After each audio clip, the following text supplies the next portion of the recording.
Thinking optimistically, you'll live around 80 years. 30 of them you spend sleeping. 17 used for everyday stuff like eating, washing, commuting, or even shopping. That leaves you with 33 years. Let's subtract down our 3 years for school, and that finally gives you 30 years of free time, right? Oh wait, there's also 15 years that you spend working. Wait, what?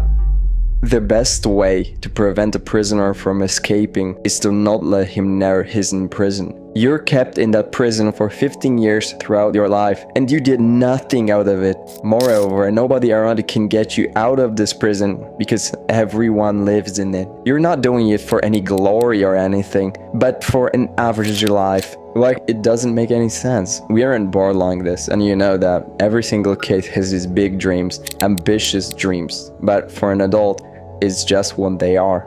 Dreams and nothing more. They'll just say something like, of course you're gonna be rich. When do we lose that passion? Or what makes us lose that passion? 15 years is more than enough to leave something on this planet when we're gone. A 9 to 5 for half of your life is definitely not one of these things. Your prison is indeed very comfortable until you realize that the door to yourself has always been open.